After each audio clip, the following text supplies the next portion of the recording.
Bonjour à tous, j'espère que vous allez bien. C'est l'heure de votre revue de presse sur Public Sénat et à la une de ce lundi 4 mai, bien évidemment, la victoire totale et définitive du masque. Récit d'une consécration, c'est à retrouver en une de Télégramme.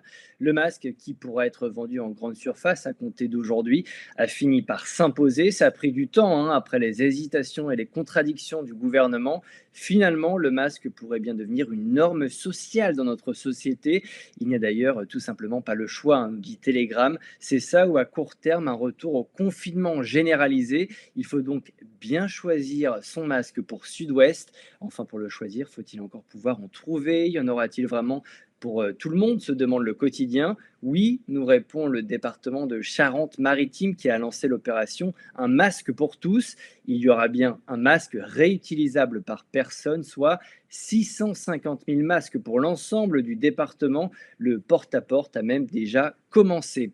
Autant d'espoir, autant d'efforts pour être prêt le 11 mai, J-7 donc. Oui, mais attention, nous rappelle Charente Libre, le déconfinement pourrait bien être repoussé. La libération est toujours soumise à des conditions. Charente Libre revient sur les propos d'Olivier Véran et de Christophe Castaner ce week-end.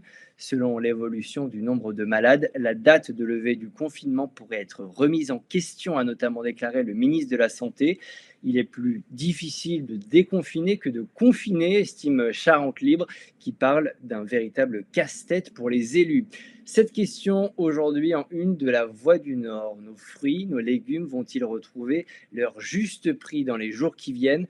Aucun doute, en tout cas, vos impressions sont bel et bien fondées. Les fruits et légumes ont bien augmenté en flèche au mois d'avril. C'est ce que révèle une étude nationale de l'association UFC Que Choisir. Plus 8% sur les fruits, plus 10% sur les légumes. Sur le bio, la hausse va même jusqu'à 12%. Une hausse généralisée qui est due au confinement d'une grande partie de la planète. Les distributeurs ont été contraints de changer de pays pour leur approvisionnement. Fini l'Espagne, fini l'Italie. On s'est rabattu sur les produits made in France. Selon la Voix du Nord, la facture devrait s'alléger dans les semaines qui viennent. La belle saison est là et les fruits et légumes de l'Hexagone sont désormais prêts à être récoltés en nombre. Un produit naturel qui a marché très fort pendant ce confinement, c'est le cannabis, nous disent nos amis de la Provence. La consommation aurait littéralement flambé. Un tiers des fumeurs réguliers auraient même augmenté leur consommation. Alors, beaucoup d'entre eux avaient prévu le coup. Ils avaient constitué des stocks dès l'annonce du confinement par le gouvernement. Interrogés, certains disent avoir augmenté leur consommation pour améliorer leur sommeil ou réduire leur anxiété en cette période d'incertitude. Alors, il y a ceux qui fument pour oublier et ceux qui, pendant cette période de confinement, accueillent un bébé et tentent bien, de se projeter. C'est à retrouver dans l'Ardennais.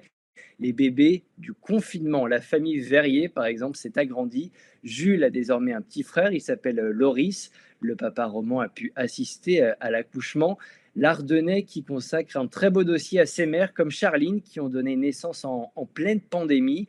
Des équipes médicales très professionnelles, mais certaines scènes quand même assez surréalistes. C'est à retrouver dans votre quotidien aujourd'hui. Voilà, c'est la fin de cette revue de presse. Je vous souhaite une excellente journée. On se retrouve très vite sur Public Sénat.